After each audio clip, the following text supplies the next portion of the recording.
A millionaire hugged a poor girl by mistake, and what she did next made him fall in love. Before we begin the story, tell us in the comments where you're watching from. Enjoy the story. The central station was so crowded it looked like Black Friday at an electronics store. And there he was, William Smith, CEO of one of the biggest hotel chains in the country, looking like he had just stepped off a fashion runway, but lost, like a penguin in the desert, totally disoriented, trying to find his younger sister. Yellow sweater, hair tied up, purple backpack. Where is this girl? He mumbled, already annoyed. Then, about 30 feet away, he saw exactly what he was looking for. Yellow sweater, messy bun, purple backpack in hand. The mission was clear: surprise his sister. Without thinking twice, he opened his arms and, wham, grabbed the girl from behind in a huge hug, swinging her from side to side like they'd just scored a goal. Got you. You're late. Were you playing Uno with old ladies on the train? The woman froze. In a split second, she spun around like an angry owl. It wasn't Emily. It was a total stranger. A stranger with a mix of terror and rage on her face. What on earth are you doing? Oh my God! William jumped back so fast he nearly tripped over an abandoned suitcase. You're not my sister. The woman didn't wait for an explanation. She raised her purse like a Viking sword and smacked his arm hard. Creep, station maniac, suit-wearing weirdo. Ouch, wait, hold on, this is a misunderstanding. Oh really? Is grabbing strangers your new hobby? Going around hugging everyone like you're handing out flyers? I swear I thought you were my sister. Does your sister enjoy surprise hugs from men in suits who smell like expensive cologne? William raised his hands like he was being arrested. Okay, you're right, you're absolutely right, I messed up. I hugged the wrong person. She crossed her arms and looked him up and down. What kind of person hugs a strange woman in a public station? It was a mistake, I swear. You're wearing the same sweater as my sister. Oh sure, yellow sweater, official family uniform. You also have a purple backpack. And my sister said she would too. So are you gonna hug everyone with a purple backpack now, you lunatic? You're right, I acted without thinking, but you have a strong punch. Well done, my arm's still shaking. People were starting to look. A security guard was walking over, but stopped when he realized it wasn't a real fight. It was better than Netflix. Okay, ma'am, take a breath. My name's William, and I promise I'm mostly normal. Normal? You're wearing a suit like you're buying the moon, and you think it's normal to grab a stranger from behind? Well, depends how you look at it. Oh no, don't start with the needy CEO jokes. Okay, peace. At least tell me your name so I know who I'll be dreaming about when I get sued later. Livia Perez. I'm waiting here for my mom. She's coming back from a trip to the countryside with a group of ladies who love bingo and dramatic soap operas. Wow, sounds intense. Not as intense as being attacked by a millionaire at the station. Please, let's call it a poorly timed motivational hug. She rolled her eyes, but the corner of her mouth hinted at a smile. All right, Mr. Motivational, just don't make a habit of it. Before William could respond, a woman's voice called from behind. William! He turned. It was Emily, his sister, with the yellow sweater, tied-up hair, and no purple backpack. There you are. I was late because some lady stopped me to ask if I was in a TV soap opera. Can you believe that? William pointed at Livia, still embarrassed. So, I kinda mistook her for you, and, well, I hugged the wrong person. Emily looked at Livia, then at her brother, then smiled with a mischievous grin that could melt chocolate in Alaska. Are you dating? What? No. Oh my gosh, you finally found someone. Emily, it's not like that. I just got confused. Wow, she seems nice and confident. You should date her. Stop it, she already hates me. The best way to start a relationship is with some tension. It means there's chemistry. Livia was already half laughing, pretending she wasn't listening. We're heading out. It was a pleasure being mistaken for someone else. Next time, tell your sister to wear a construction helmet. Might help avoid CEO hugs. That's a good idea. And again, I'm really sorry. It's okay. Just don't show up at my wedding claiming it was love at first hug, all right?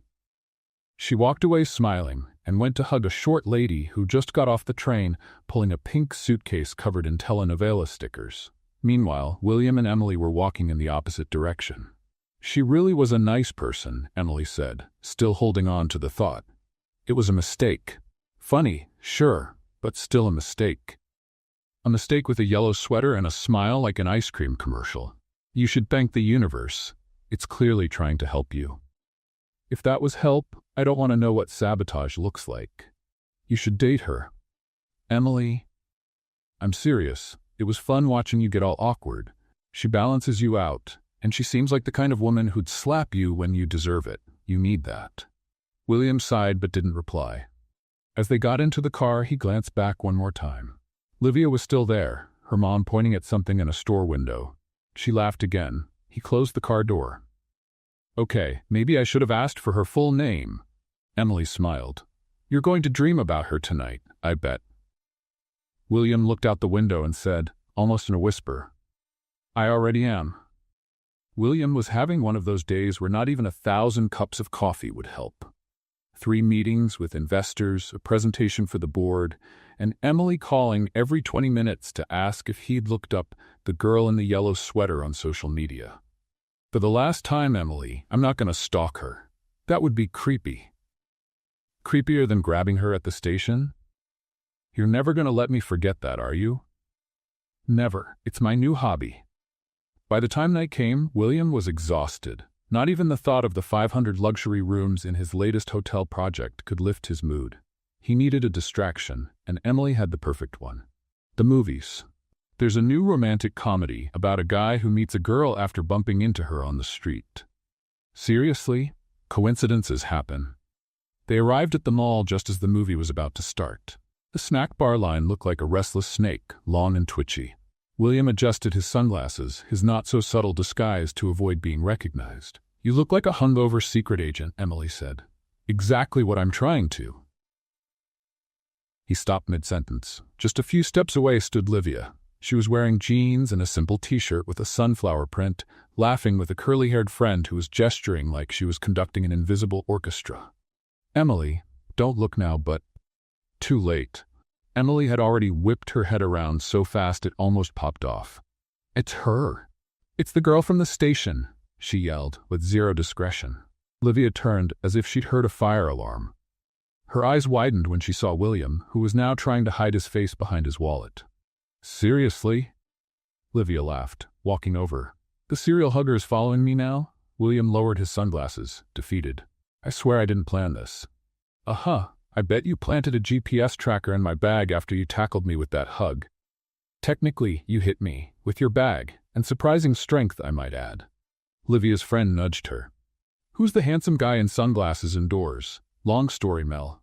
This is William, the crazy CEO I told you about, the one with the killer hug at the station.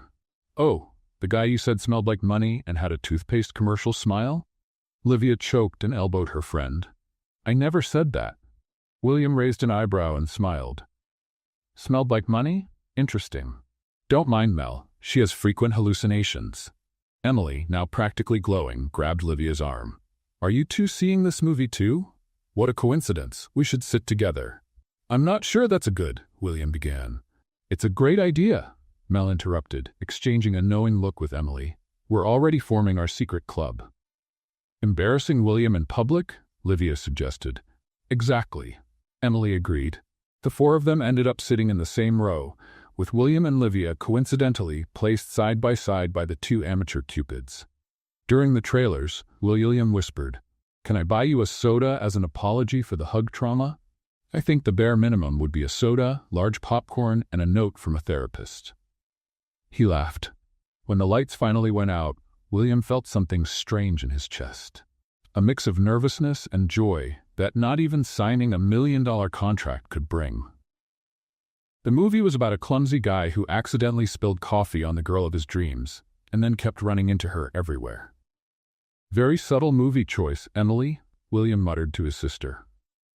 No idea what you're talking about, she said, tossing popcorn into her mouth with a big grin. When the kiss scene came on, William felt Livia's arm brushing his on the armrest. Neither of them moved. It was a small touch, but his skin felt like it was on fire. At the end of the movie, the lights came on and the 4 of them went to a nearby cafe. The conversation flowed more naturally than William could have imagined. Livia worked as an event planner, but had been out of a job for a few months. The market's tough, she explained, playing with her milkshake straw. Apparently, no one wants to hire someone who throws science-themed kids' parties after a baking soda and vinegar experiment exploded at a city councilman's son's 7th birthday. It wasn't your fault the kid doubled the vinegar, Mel defended her. Try telling that to the councilman who had to scrub blue glitter off his bald head for 2 weeks. William laughed harder than he had in a long time.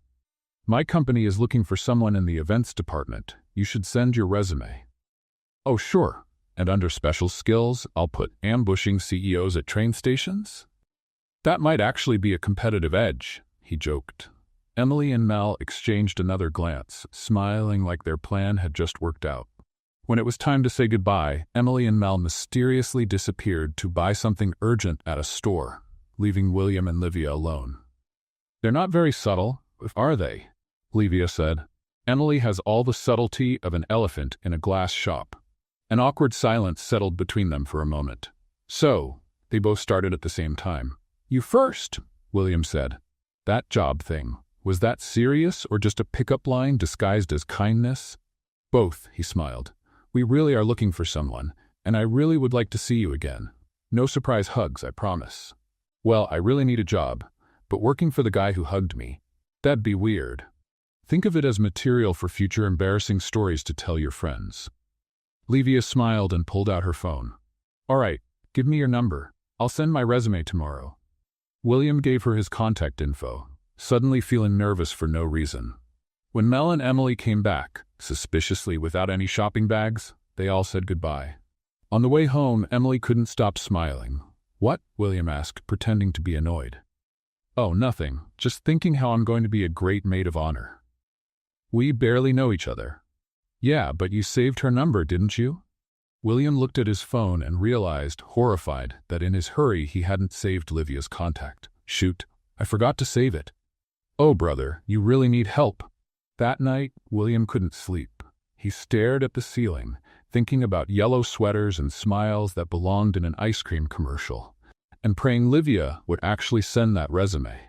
Livia arrived at the impressive Smith Hotel's building 40 minutes early. She waited at the cafe on the corner, mentally rehearsing her interview answers while sipping coffee strong enough to wake a dinosaur. This was her big chance. After doing some research on the company, she might have done some FBI-level stalking on William Smith too, she found out the position was actually important. Corporate events coordinator.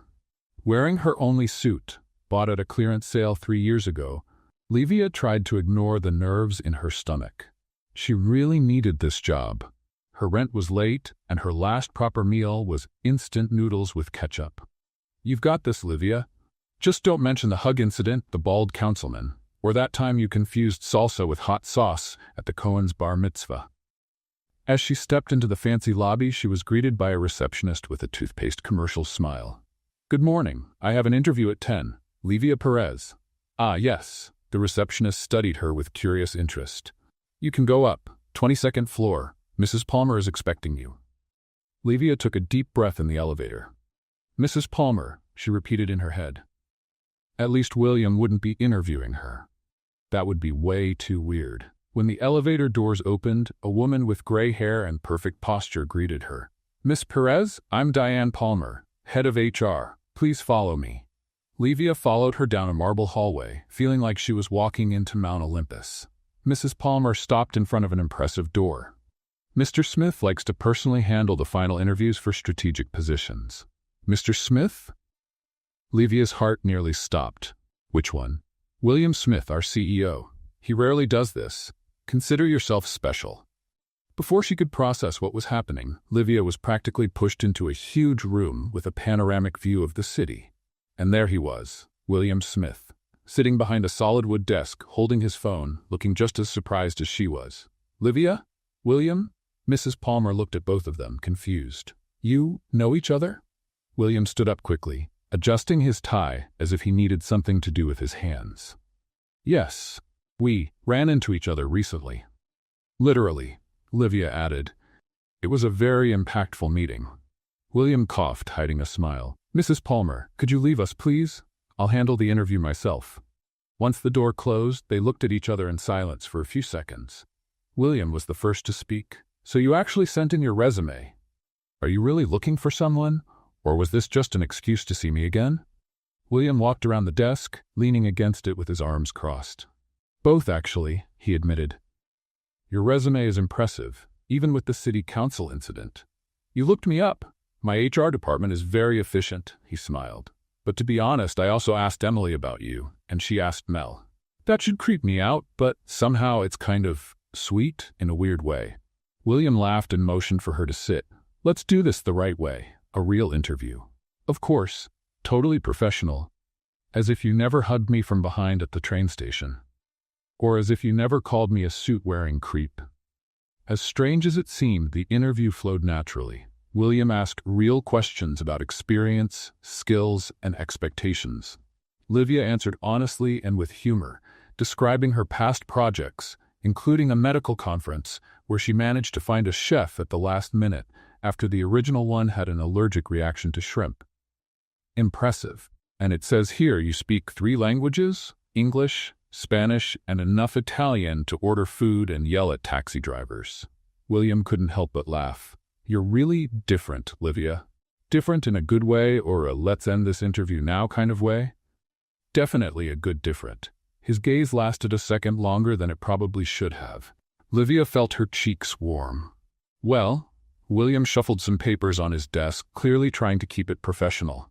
Technically, you'd be my direct assistant for corporate events. Do you think you could handle that? Working with me, I mean. Will you promise not to hug me from behind again? Only if you promise not to hit me with your purse. Livia reached out her hand formally. We have a deal, Mr. Smith. William shook her hand, and the handshake seemed to last forever. Then, Miss Perez, welcome to Smith Hotels. You start on Monday. When Livia left the office, she was thrilled. A new job, a salary that would finally pay for more than just pasta and ketchup, and a boss who, despite the awkward start, seemed interesting. In the elevator, her phone buzzed. It was a message from William. Team alignment meeting tomorrow at 8 p.m. Bellini Restaurant. Yellow sweater, not required. Livia smiled at the screen and typed quickly. Confirmed. No purse attacks on CEOs. As the elevator doors opened, Livia stepped out with a new energy. Something told her that this team meeting would be anything but professional. Let's play a game with those who only read the comments. Type pizza in the comments. Only the ones who made it this far will get it. Now let's get back to the story. Bellini Restaurant was the kind of place Livia had only seen in magazines. Soft lighting, perfect linen tablecloths, and a wine list longer than her last lease agreement. She chose her best dress, black, simple but elegant, and arrived exactly at 8 p.m. The maître d' greeted her with a slightly raised eyebrow, as if assessing whether she really belonged there. Good evening. I have a reservation with Mr. Smith. Team meeting. Ah, yes. Mr. Smith is expecting you. Right this way, miss. Livia followed the man through the restaurant, taking in the other guests, every one of them looking like they walked out of a luxury fashion catalog. At the back, at a discreet table near a window overlooking the city, was William. Alone. He stood up when he saw her, with a smile that seemed to light up the whole room. You came. I was hired yesterday. It would be weird to miss my first meeting, right? William pulled out her chair, a bit old-fashioned, but charming. So where's the rest of the team? Livia asked, looking around. William looked slightly embarrassed. Well, this is a more private meeting. To talk about your direct integration with me. Oh, of course, a private meeting in one of the most romantic restaurants in the city. Totally professional. You can leave if you'd like, he said, genuinely. I understand if this feels inappropriate. Livia smiled as she adjusted the napkin on her lap. And missed the chance to eat somewhere where the mineral water costs more than my old daily salary? No way. The initial tension faded quickly. William was surprisingly easy to talk to. He didn't have the pretentious air Livia expected from a millionaire CEO. Instead, he shared stories about hotel disasters with a refreshing sense of self-irony. So, the governor is stuck in the elevator, the 5-tier cake is melting in the lobby, and I'm standing in my underwear because my suit got hit by an exploding champagne bottle. Livia nearly choked on her wine. What did you do? I grabbed a tablecloth, wrapped it around my waist like a toga, ran up the stairs to the rooftop, borrowed a waiter's uniform, 2 sizes too big, and went back to save the day. The governor never knew that the guy who rescued him was wearing pants with suspenders and sleeves rolled up 5 times. Now I understand why you need someone organized on your team. Exactly. William looked at her seriously.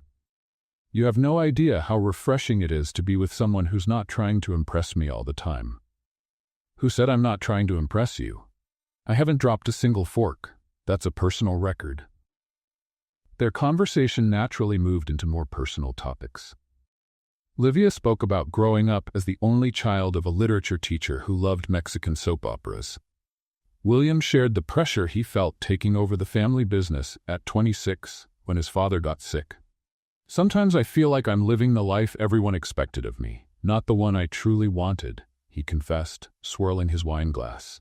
Everyone sees the successful CEO, no one sees the guy who wanted to be an architect.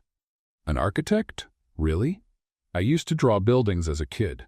I still have a drawer full of projects that will never see the light of day. It's never too late to change, says the woman who once exploded glitter at a city councilman's party. That was an artistic revolution that people didn't understand. They both laughed, and William leaned in slightly across the table, closing the distance between them. You're amazing. You know that? Most people try to be what they think I want to see. Well, I already hit you with a purse. I think we're past trying to impress each other. When dessert arrived, a fancy pavlova with berries, William looked a bit nervous, fiddling with his napkin. Livia, I have to be honest. This isn't a work meeting. You don't say, she said, feigning surprise and placing her hand on her chest. And here I thought talking about your childhood and lost dreams was standard HR procedure. I'm serious, he smiled, a little embarrassed. I wanted to see you again, outside the office, without the pressure of being your boss. So this is a date? If you want it to be. Livia thought for a moment, stirring her dessert with her spoon. You know this is complicated, right? You just hired me. I know. And I promise to fully respect it if you want to keep things strictly professional. And if I don't want to? William's face lit up like a kid getting an unexpected gift. The night went on with more laughter and sharing. When they left the restaurant, the city sparkled around them. William insisted on giving her a ride home. You don't have to. I can get a taxi. I'd really like to. Unless you're still worried I'm some kind of maniac from the train station. Now you're the 5-star restaurant maniac. That's a big improvement. In the car, the silence felt comfortable. Livia watched William's profile as he drove, focused, calm, so different from the image she'd first had of him. When they reached her apartment, a modest building that stood in contrast to William's BMW, he turned off the engine. Thanks for tonight, it was surprising. In a good way, I hope. In the best way possible. William leaned in slowly, giving her space to pull away if she wanted. But she didn't. When their lips touched, it felt like something exploded inside her, stronger than any science experiment at a kid's party. The kiss was brief but intense. When they pulled away, they both seemed a little dazed. That was, William started. A mistake? Livia offered, suddenly unsure. No, that was amazing. But maybe complicated, very complicated. Should we pretend it didn't happen? Livia bit her lip, thinking. Professionally, yes. Personally. Personally? Personally, I think I'll remember that kiss every time you ask me to schedule a board meeting. William smiled, gently touching her face. Monday. Work. Professionalism. Right? Right. Totally professional. I won't even remember that I once called you a pervert in a suit. She got out of the car, gave a quick wave, and went into the building. When she closed her apartment door, Livia leaned against it and slid down to the floor with a silly smile on her face. Her phone buzzed. It was a message from William. Got home safely. Just letting you know I'll keep pretending nothing happened while thinking about it every 5 minutes. Livia replied, Deal. See you Monday, Mr. Smith. Strictly professional. She added an angel emoji, threw herself on the bed, and screamed into her pillow like a teenager. Monday was going to be a long day. Livia's first week at Smith Hotel felt like walking a tightrope while juggling flaming knives. During the day, she and William kept up the act of professionalism. Miss Perez, could you handle these calls? Of course, Mr. Smith. While their nighttime messages ranged from life philosophies to heated debates about the best pizza in town. The events department was on the 20th floor, 2 floors below William's office, but he always found reasons to check on projects. In person. "Mr. Smith, are you here to check on the conference plans or just to steal our donuts?" Livia teased when she caught him in the break room for the 3rd time that morning. "Both." "Good leadership means multitasking," he said, with his mouth full of chocolate donut. What Livia didn't expect was the quiet hostility from some coworkers, especially Natalie Parker, the marketing director who, according to office rumors, had had a crush on William since his first day. Natalie looked like she'd stepped off the cover of a magazine. Perfect blonde hair, designer suits, and a presence that made men trip over invisible rugs. She also had the annoying habit of treating Livia like a lost intern. "Sweetie, do the copies make themselves at your old job?" Natalie asked one morning, finding Livia talking to William in the hallway. "No, Natalie. There I had assistants for that. Here, apparently, we have marketing directors with free time." Livia replied with a sweet smile. William covered a laugh with a cough. Things got worse when Livia was assigned to lead the planning of the annual launch event for the new resort in Malibu, a project Natalie had hoped to run. "William, with all due respect, she's been here 2 weeks," Natalie protested in a meeting, "and she's already shown more skill than many long-timers," William said without blinking. "The decision is final." That night, Livia found a note on her desk. "No one rises that fast without sleeping with someone. Watch your step." She crumpled the note, but the damage was done. The looks in the hallways, the whispers as she walked by, it was clear the rumors were spreading. On Friday, Livia got into the elevator and found William alone. For the first time, she hesitated. "Are you okay?" he asked, concerned. "I think we're being too obvious." "What do you mean?" "People are talking, William, about us, about how I got promoted so quickly." William frowned. "Who's saying that?" "It doesn't matter, but maybe we should be more careful." The elevator reached her floor, and Livia stepped out quickly, leaving William worried. She spent the rest of the day avoiding him, throwing herself into the Malibu event preparations. At the end of the day, Mel called. "So, corporate Cinderella, did you kiss the CEO prince today?" "Don't start, Mel. It's complicated." "Define complicated." "I define it as the whole company thinks I'm the boss's mistress. And you're not?" "No. I mean, we kissed once, and we talk. A lot, but it's not, official?" "Exactly. But do you want it to be?" Livia sighed, looking out at the city through the office window. "I don't know, Mel. It's all so confusing. He's amazing, but he's my boss, and he's part of a world that's nothing like mine."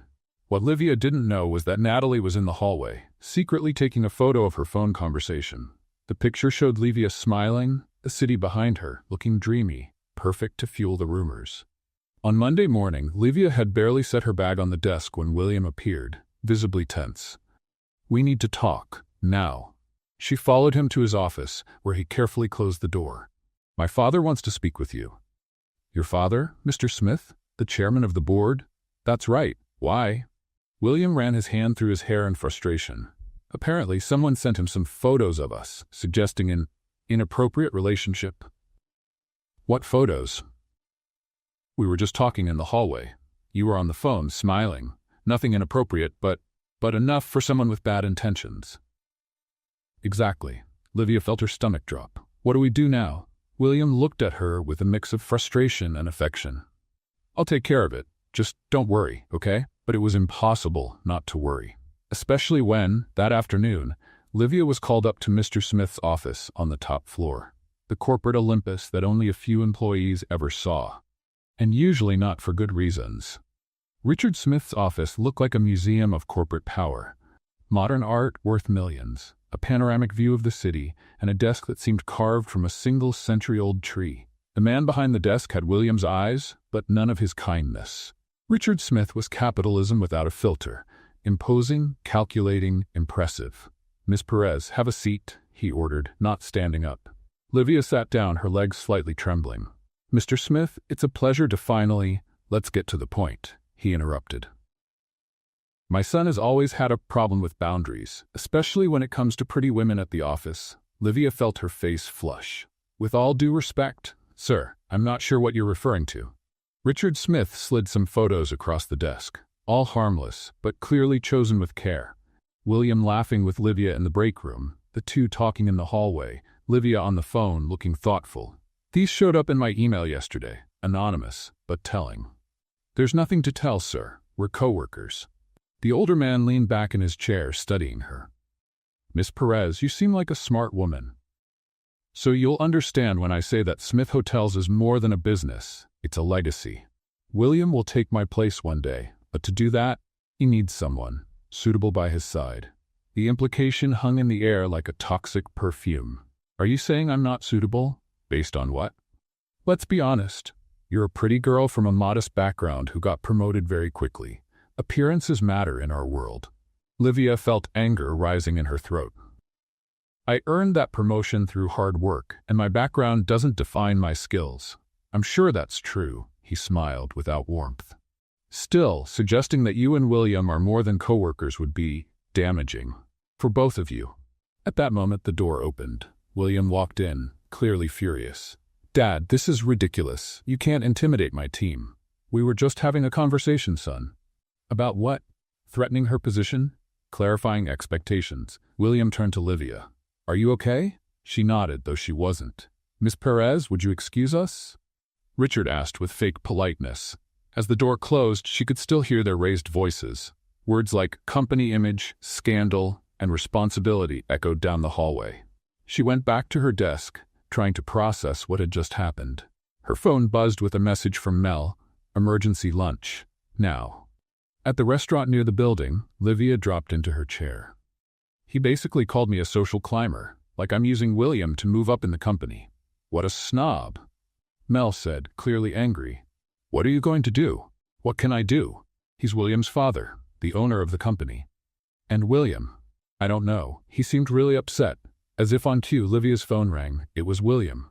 We need to talk. His voice was tense. I'm on my way. 15 minutes later, William walked into the restaurant. His eyes were stormy, but his shoulders looked defeated. Mel, do you mind if... Not at all. She grabbed her purse. Livia, call me later. Once alone, William sat down and rubbed his face with his hands. My father's a dinosaur. A powerful dinosaur, Livia added. He said he'd use his influence to ruin your career in the industry if we continue, whatever this is. Livia felt something break inside her. And what is this, William? I don't know. Something good. Something real. Something worth risking your position in my career for? The question hung between them like a dark cloud. Are you asking me to choose? He finally said, No. I don't want to be the reason there's a wall between you and your family. What if I want to choose you anyway? That would be a mistake. We've known each other for what, 3 weeks? Because of one hug that got misunderstood? William looked hurt. So that's all it was for you? A mistake? That's not what I meant. It sure sounded like it. The tension rose, fed by fear and uncertainty. Maybe I should just quit, Livia finally said. No, you worked hard to get there. And it looks like I worked the wrong way since everyone thinks I slept with the boss. William closed his eyes like he'd just been hit. That's not how people see you. No? Then why is there a picture of me in your father's email? That was Natalie. She's always been like that, manipulative. Don't let her win. This isn't about winning. It's about my reputation, my career, Your heart? He finished softly. Livia felt tears coming. It's not fair, William. I finally found a job I love, someone who makes me feel, and now I have to choose? You don't have to choose. I'll face my father. And risk everything you've built? Your family's legacy? Sometimes I wonder if I even want that legacy. Livia stood up, grabbing her bag. I need to think. Alone. Livia, please. I'm resigning tomorrow. It's better for everyone. It's not better for me. His voice broke. She leaned in and kissed him gently on the forehead. Thank you for hugging me at that train station, even if I was the wrong person. When she walked out of the restaurant, the tears finally came. Livia wandered through the city, feeling lost in a maze with no way out. Her phone wouldn't stop buzzing with messages from William, but she couldn't bring herself to look. Back at her apartment, Livia stared at the ceiling all night. In the morning, she wrote her resignation letter and sent it by email. She couldn't face William in person. The reply came almost immediately. Please, give me a chance to fix this. Don't give up on us. W. But Livia had already given up. On William, on the dream job, and on the silly idea that a mistaken hug could change her life. 2 weeks had passed since Livia left Smith Hotels. 2 weeks of sending resumes, failed interviews, and sleepless nights staring at the ceiling. Her phone had stopped buzzing with messages from William. He'd finally gotten the message. Livia was picking at a bowl of soggy cereal when Mel burst into her apartment without knocking. "That's it. I've had enough of your sad indie movie heroine phase." "Good morning to you too, Mel." "Seriously, Livia, you look like a zombie in a bathrobe. It's time to snap out of it." "I am snapping out of it. I sent my resume to 3 places today." "Wow, amazing. Someone call the press?" Mel rolled her eyes and dropped onto the couch. "What about William? What about him?" "Oh, come on. He sent you more messages than a teenage boy with a crush. And now, nothing?" Livia sighed and pushed the bowl away. "He gave up, finally. Or maybe he's just as miserable as you are." "I'm not miserable." "Sure, that's why you've been wearing the same shirt for 3 days, and you've got a collection of Chinese takeout boxes that could qualify as a historical site." Meanwhile, in William's office, things weren't much better. Piles of unsigned documents, canceled meetings, and an expression that made employees avoid him in the hallway. Emily walked in without knocking, tossing a magazine on his desk. "You're on the cover of Forbes, and you look like you got hit by a train. Kind of ironic, considering where you met her." "Don't start, Emily. You're a mess. I'm busy." "Doing what?" "Staring out the window and sighing like some sick poet." William finally looked at her. "What do you want me to do? She made it clear she doesn't want to see me. And you, the great CEO, just gave up. Where's the guy who closed that impossible deal in the Bahamas? Who saved the Tokyo Hotel from certain bankruptcy? This is different." "Why? Because you actually care?" Emily sat on the edge of his desk. "She made you smile, William. For real. The first time since you took over that chair. It's not that simple. It never is. But you've got 2 choices.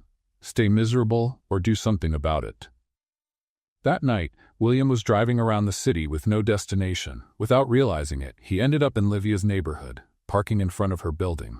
He sat there, staring at the lit window on the 3rd floor, wondering what she might be doing. His phone rang. Natalie's name flashed on the screen. "William, we need to talk about the Malibu launch. It's a mess since Miss Perez left." "Not now, Natalie. I'm at the office. We can fix this quickly." "I said not now." "Will, I know you're upset, but the company can wait 1 night." He hung up, still looking at Livia's window. Inside, she was trying to focus on a movie, but her mind kept drifting back to William. The doorbell startled her. "Who is it?" she asked through the intercom. "Delivery for Livia Perez." Curious, she went downstairs. There was no one at the front desk, just a package with her name on it. Inside, she found a phone with a sticky note. "Press play." It was William's phone. Confused, she pressed the play button on the voice recorder app. "Livia, if you're hearing this, it means Emily managed to deliver the phone. This is probably the strangest thing anyone's ever done, but I've been trying to say this for 2 weeks and, well, I'm terrible with words when it really matters." His voice paused, and Livia could hear him breathing nervously. "I understand why you left. It wasn't fair to you. All that drama, the pressure, the accusations. You deserve better than that. But I need you to know, that hug at the station? It was the best mistake I ever made." Livia felt the tears starting to form. "I know it sounds crazy. We haven't known each other for long, but I've never felt this way before. That feeling that when I'm with you, I can just be me. Not the CEO, not the heir to the Smiths, just William." There was another pause, longer this time. "I stood up to my father. I told him you're not negotiable. That if he wants his precious legacy intact, he'll have to accept you in my life, in whatever way you choose to be in it." Now Livia was crying openly. "If you're willing to give me another chance, I'll be at Central Park tomorrow at 6 p.m., at the cafe by the lake. If you don't come, I'll understand, and I promise I'll never bother you again." The recording ended, and Livia stood there in the empty lobby, holding the phone as if it were the most precious thing in the world. Across the street, William saw the light in Livia's apartment turn off. He started the car and drove away, his heart heavy, but with a small hope growing inside him. The Grand Plaza Hotel sparkled like a jewel in the city night. The annual Smith Hotels event was the biggest social gathering in the hospitality industry, a mix of corporate luxury, intense networking, and top-shelf drinks to smooth over million-dollar deals. Livia adjusted her black catering uniform, feeling strangely nervous. After weeks of unemployment, she had taken a temporary job as a service coordinator for the catering company at the event. The irony wasn't lost on her, returning to the very event she was supposed to have organized. The appetizers go to the East Hall, drinks need to be refilled every 40 minutes, and please make sure no one under 21 gets champagne, she instructed the team, trying to ignore the butterflies in her stomach. Her temporary boss, a man with an oversized mustache named Gregory, seemed impressed. "Have you worked this event before?" "Something like that," Livia replied, without going into detail. Across the room, William adjusted his tie for the 5th time as he tried to focus on what a Japanese investor was saying about occupancy rates. His father watched from a distance, clearly noticing his distraction. "William, focus," Richard Smith murmured as he approached. "Mr. Tanaka is thinking about expanding our partnership to 3 new hotels in Tokyo." "I'm focused." "Doesn't look like it. You've been distracted ever since that incident." William stiffened. "That incident has a name, Dad, and I've made my position clear about it," Richard Smith sighed. "Son, I know you think you're in love, but I don't think I know. Even after she just left the company? No fight, no explanation?" William looked at his father coldly. "She didn't just leave. She was practically pushed out by you." The tension between them was cut short when the lights suddenly flickered and went out. A wave of surprise spread through the hall, followed by muffled exclamations. "What's going on?" Richard demanded. One of the managers approached, visibly nervous. "Electrical problem, Mr. Smith. The generators should have turned on automatically, but..." Amid the growing confusion, a calm, clear female voice spoke up. "Ladies and gentlemen, please stay calm. The emergency system will activate shortly." William froze. He knew that voice. In the dark, Livia had taken charge. Using a phone flashlight, she guided servers to hand out candles to the tables, directed security to help guests, and instructed the maintenance team over the radio. "Catering lady," Richard Smith called out. "Where's the person in charge of the hotel?" "In a panic in the control room," Livia replied, not recognizing him in the dark. "The generators aren't responding, but we've triggered the manual backup. Lights in 2 minutes, air conditioning in 5. And the VIP guests? They're being served on the terrace, where there's still natural light. We've redirected the special appetizers and vintage champagne there." William moved closer, finally seeing her face when the emergency lights partially turned on. "Livia?" She froze when she heard his voice. "William." Richard Smith looked from one to the other, understanding the situation. "Do you two know each other?" he asked, unnecessarily. Livia straightened up. "Mr. Smith, if you'll excuse me, I have a crisis to manage." She quickly walked away, leaving father and son in a tense silence. "It's her," Richard said, not really a question. "Yes," William confirmed, "and it looks like she's saving your elite event from total chaos." The next 30 minutes were filled with frantic activity. While the technicians worked to restore power, Livia rearranged the whole event, strategically moving guests, adjusting food service, and even improvising a small show with a pianist who was among the guests. When the lights finally came back on, what could have been a disaster had turned into an exclusive experience that the guests excitedly talked about. The hotel manager approached Richard Smith, clearly relieved. "Mr. Smith, I apologize for the inconvenience. We've identified the problem and..." "Who was that woman?" Richard interrupted. "The buffet staff? I'm not sure, sir. Temporary, I think." William, having watched the whole rescue operation, made a decision. He stepped onto the small stage where the band was starting to play again and took the microphone. "Ladies and gentlemen, on behalf of Smith Hotels, I want to thank you for your understanding during our little technical challenge." The audience laughed, relaxed. "As you've seen, professionalism and excellence are values we hold dear in every aspect of our service, and tonight we witnessed that in action." His eyes found Livia, who was trying to hide behind a pillar. "I'd like to call to the stage the person responsible for turning a potential disaster into a memorable evening. Livia Perez." A spotlight lit up Livia, who looked like a deer caught in headlights. Reluctantly, she walked to the stage, aware of all the eyes on her. William extended his hand to help her up and whispered, "Trust me." Once she was by his side, William continued. Miss Perez was once part of our team, and tonight, she's shown exactly why we should never have let her go. Her ability to stay calm under pressure and find creative solutions is exactly what Smith Hotels stands for. The guests applauded, many nodding in recognition of the woman who had saved the night. And if I may be a little honest, William's voice trembled slightly. She also represents something very special to me personally. A murmur of curiosity spread through the room. Richard Smith, sitting in the front row, straightened in his chair. Sometimes life gives us opportunities disguised as mistakes.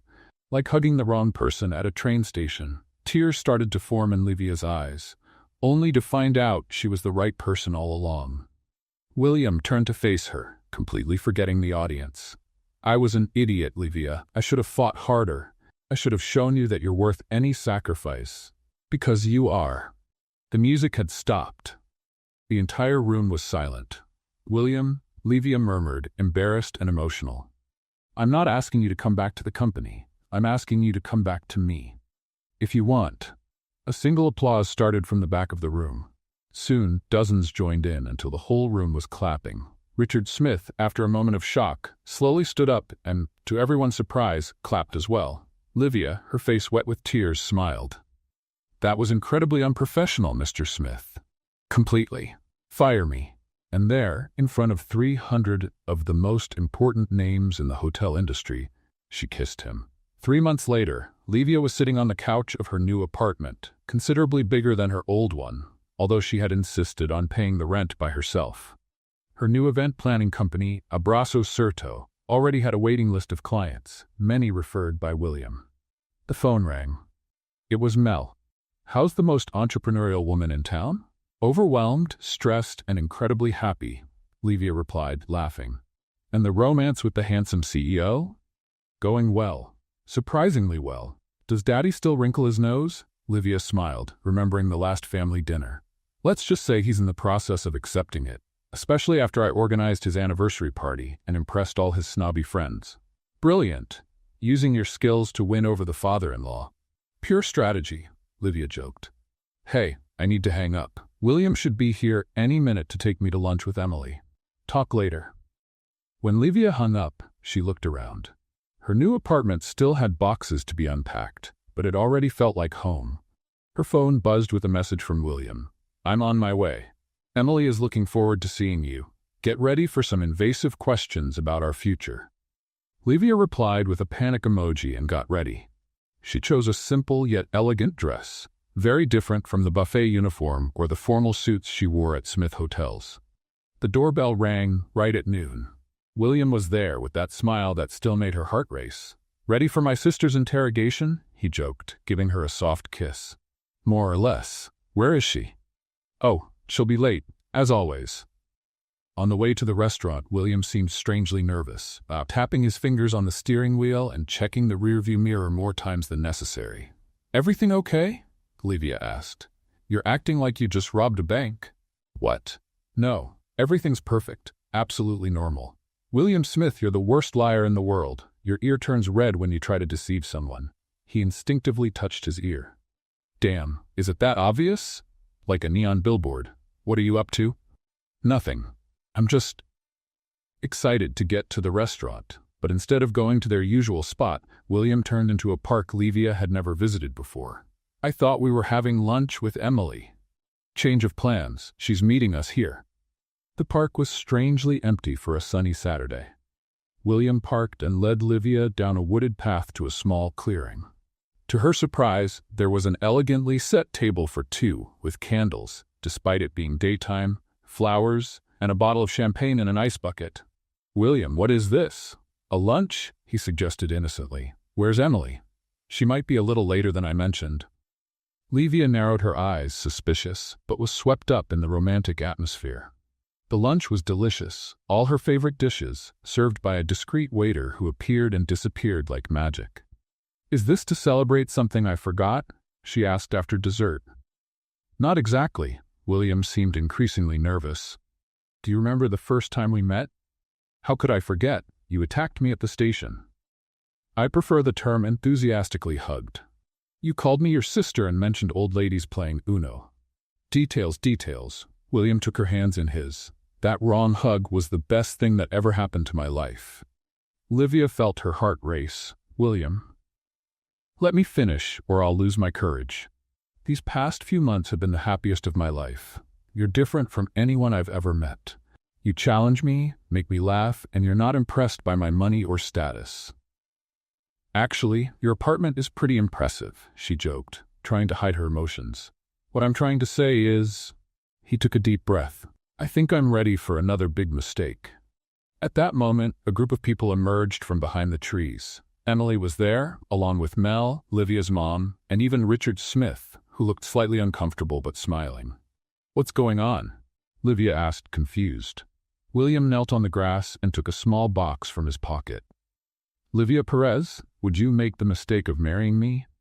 He opened the box, revealing a ring that was way too big for her finger. That's not my size, she laughed, tears in her eyes. I know, he looked mortified. Emily gave me the wrong size. I have another one in my pocket. He pulled out a second box with a simpler, more elegant ring, and the right size. Plan B, I always have one. Livia laughed, crying at the same time. This is crazy. We've known each other for less than 6 months. 4 months, 2 weeks, and 3 days to be exact, Emily shouted from afar. You're counting, William accused. Of course I am.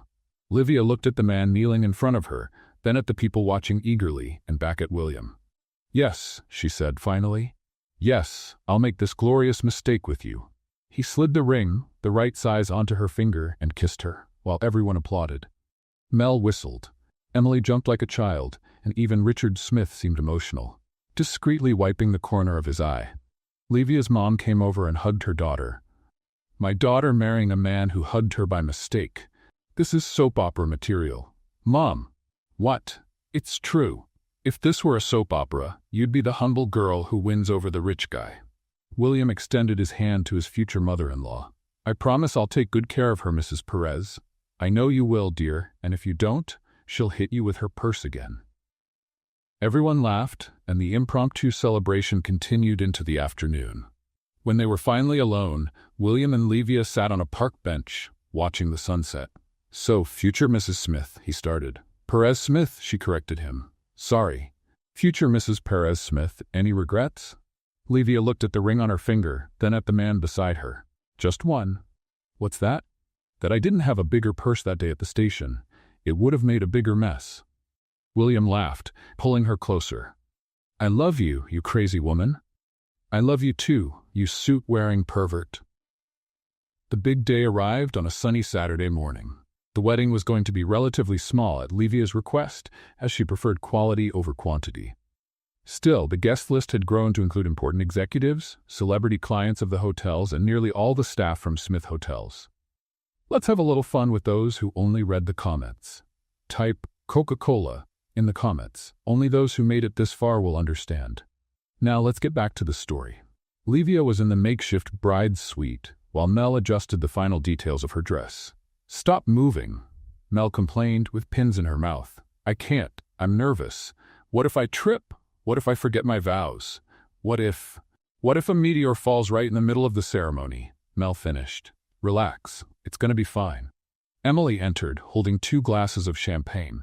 How's the luckiest bride in the world doing? Panicking, Mel replied. Hold her still while I finish here. Emily handed a glass to Livia. My brother's just as terrified, if it makes you feel better. He's changed his suit 3 times already. Should that calm me down? No, but it's cute. Livia's mom rushed into the room like a whirlwind, carrying a mysterious box wrapped in tissue paper. My daughter, I brought you something special. Mom, if it's that tiara from cousin Consuela. Better. Mrs. Perez opened the box with dramatic flair, revealing a delicate hand-embroidered handkerchief. It was your grandmother's, who got it from her mother, who received it from hers when she married a man she met after falling off a horse in the main square of her village. This brings luck to love stories that start with accidents. Livia took the handkerchief, genuinely touched. Mom, this is beautiful. And she embroidered your date, look. In the corner of the handkerchief, the wedding date was delicately stitched along with the initials L and W. When did you have time to? A mother always finds time, my dear. Especially when your daughter is about to marry a man who could buy half the country but chose to hug her by mistake at a train station. The four women burst into laughter. Emily raised her glass. To unexpected meetings and awkward hugs. Mel added. On the men's side, William was indeed on his third suit, while his best friend and best man Mark watched with amusement. Man, it's just a suit. She'll love you in any of them. It's not just a suit. It's the suit. It has to be perfect. Mark shook his head, enjoying his friend's nervousness. You've negotiated billion-dollar deals without breaking a sweat. What's making you so nervous now? That was business. This is forever. Are you really sure about that? Mark asked, suddenly serious. You've known each other for such a short time. William stopped adjusting his tie and looked at his friend. More sure than I've been about anything in my life. I know it sounds crazy, but it's like I found the missing piece to a puzzle I didn't even know was incomplete. Mark smiled, satisfied with the answer. Well, I'm happy for you, man, and looking forward to the next 50 years of embarrassing stories you two will create. Richard Smith entered the room, as elegant as always, but with an unexpectedly soft expression. Son, are you ready? I think so, William replied, adjusting his tie for the 1,000th time. Richard walked up to him, placing his hands on his son's shoulders. You know, I was wrong about her. I know. No, you don't understand. I was really wrong. She's exactly what you need, what our family needs. William looked at his father, surprised. Who are you and what did you do with Richard Smith? The older man laughed, a rare and precious sound. Let's just say your mother made me see things from a different perspective, and maybe I realized I'd rather see my son happy than following the exact path I planned. Richard pulled a small blue velvet box from his pocket. This belonged to your grandmother. She asked me to give it to the bride who truly captured the heart of her grandson. William opened the box, revealing a delicate gold bracelet with small sapphires. Dad, she's going to love this. It's tradition, her something blue. Oh, and one more thing. Your grandmother specifically said, for the girl who makes him laugh more than he cries. William swallowed hard, emotional. Thank you, Dad. In the garden, the guests were starting to settle in. The decorations were a perfect balance of elegance and simplicity, just as Livia had insisted, despite protests from the event planners hired by Richard, who wanted something more extravagant. Gregory, the man with the oversized mustache who had briefly been Livia's boss, was now volunteering as the coordinator, directing guests to their seats with the same energy he used to direct waiters. He turned down my money offer, William said to Mark, watching Gregory work. He said he'd rather have the privilege of saying he organized the wedding of the legend of the events industry who tamed the lion of hotels. You've got quite the nickname to live up to. Mark laughed. The ceremony was set to begin at 4 p.m. The venue was the garden of the new mansion William had bought, against Livia's protests, who still insisted on paying her share of everything. At 3:50 p.m., the DJ still hadn't arrived.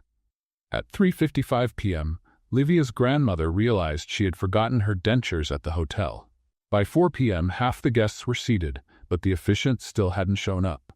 Surprisingly, Natalie Parker, Livia's former rival, had shown up to the wedding. Even more surprising was seeing her helping resolve the DJ crisis, connecting her own phone to the sound system and creating an emergency playlist. Let's just say paying for your Valentino dress was my way of saying sorry, she explained to a confused Emily, who found her messing with the equipment. Besides, nobody deserves a wedding without music. Behind the scenes, Livia wasn't just dealing with her own nerves, but also calming her mother, who was alternating between uncontrollable crying and anxiety attacks about the reception. What if the rich guests don't like my family? What if they think our customs are strange? Mom, if there's one thing I've learned from living with William, it's that money can't buy taste or common sense. Half of these rich folks wouldn't know the difference between an opera and an episode of a soap opera. But your dad is going to sing that family's traditional song, and everyone will love it, especially after a couple of glasses of champagne. Mel peeked out the window. DEFCON 1.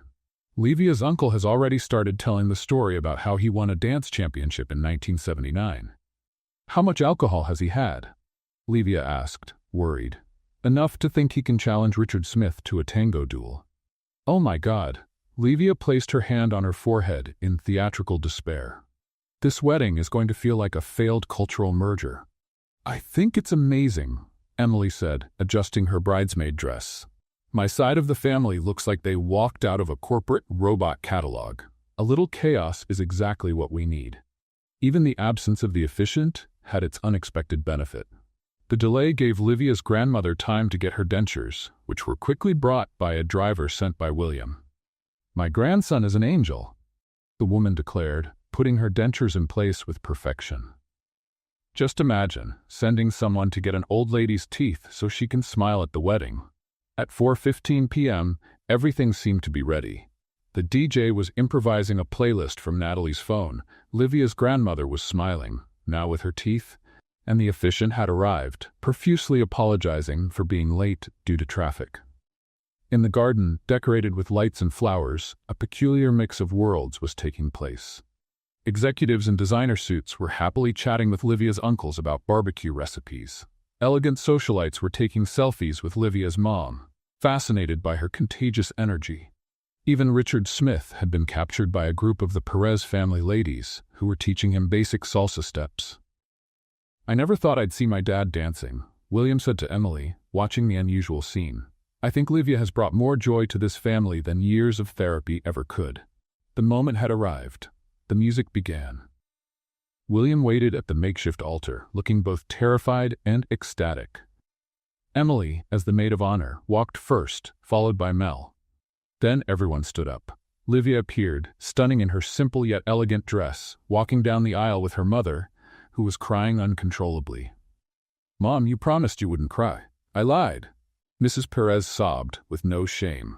What no one expected was that the family's little dog, a French bulldog named Winston, whom William had adopted after the engagement, decided that this was the perfect moment for a triumphal run.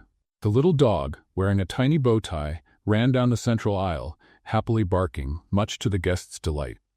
Winston, come back here, Emily whispered, trying to catch the runaway dog. However, the dog had other plans. He went straight to Livia, jumping on her legs as if he were greeting a celebrity. Is this the something borrowed? Livia laughed, bending down to pet the excited puppy, not caring about her dress. We're not even married yet, and he's already picked his side, William joked. When Livia finally reached the altar, William looked like he was in a trance. You're indescribable, he murmured. Good indescribable or bad indescribable? The best indescribable possible. The officiant cleared his throat, ready to begin. But just then, Richard Smith stood up. I'd like to say a few words, if I may. A murmur of surprise spread among the guests. William and Livia exchanged worried glances. When my son told me he was marrying a woman he met less than 6 months ago, a woman he literally hugged by mistake at a train station, I thought he had lost his mind. The room fell completely silent. Livia held her breath. But then, Richard continued, I saw how he changed, how he started smiling more, how he got that spark back in his eyes that he had lost for so long, and I realized that sometimes the best things in life start as mistakes. Tears started forming in Livia's eyes. Livia, welcome to the Smith family. We're complicated, stubborn, and often wrong, but from now on, these are your problems too. Everyone laughed, and the tension eased. Richard sat back down, and the ceremony continued. What happened next was one of those magical moments no one could have planned. When the officiant asked for the rings, Winston, who had quietly settled at Emily's feet, suddenly stood up and ran to William, delivering the ring pillow that no one had noticed was attached to his collar. Looks like we have an official delivery boy, the officiant commented, to the delight of the guests. William bent down, took the rings, and quickly petted Winston, who looked incredibly proud of his mission accomplished. It was time for the vows. William went first. Livia, when I hugged you at that station, thinking you were my sister, I never imagined I was actually hugging my future. You've shown me that I don't need to be perfect, I just need to be myself. I promise to hug you every day, always with warning, and always with all my love. Laughter and awes echoed through the crowd. Then it was Livia's turn. William, I hit you with a purse the first time we met. Probably not the best start for a love story. But you persisted, with that annoying smile of someone who knows they're right, and you were. I promised to be your partner in all the mistakes and successes of life, and I also promised to never hit you with a purse again. Unless you really deserve it. More laughter. The officiant smiled and continued with the ceremony. Before we continue, William interrupted. To everyone's surprise, I have something for Livia. He took out the blue velvet box his father had given him. A gift from my grandmother. She said it should be given to the girl who makes me laugh more than cry. And you definitely do that every day.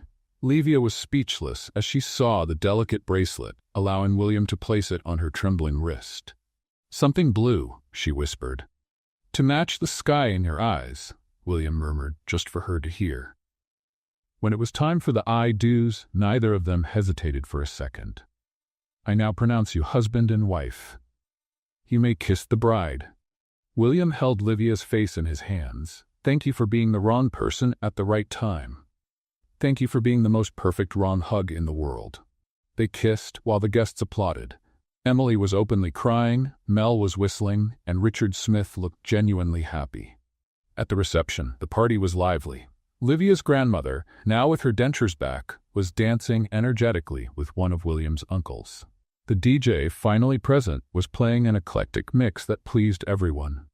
Livia's mother was chatting animatedly with Richard Smith about Mexican soap operas, to everyone's surprise. The most unexpected moment of the night came when Natalie took the stage and grabbed the microphone. Attention, everyone, she started, visibly nervous. I know many of you are surprised by my presence here today, especially the bride. An uncomfortable silence fell over the room.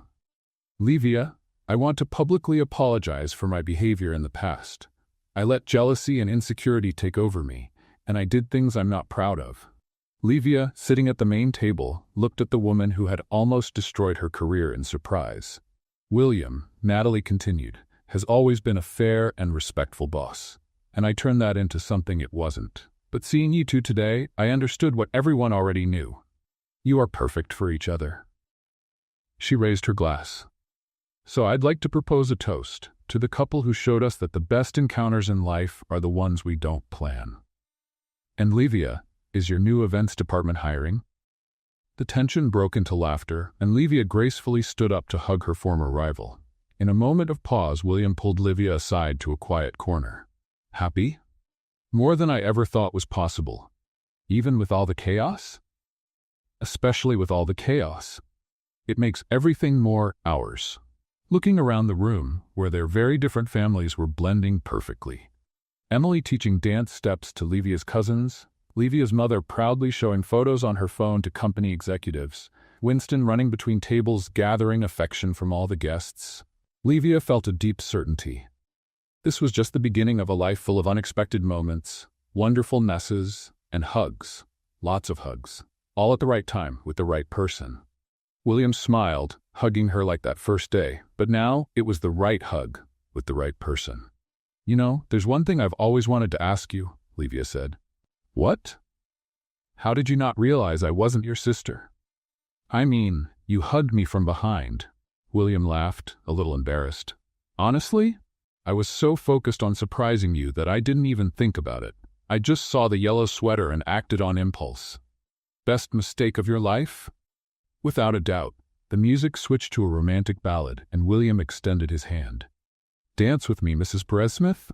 Always, Mr. Smith. As they danced under the twinkling lights surrounded by friends and family, William whispered in her ear.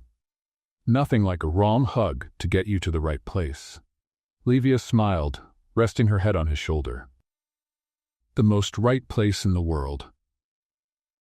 What did you think of William and Livia's story?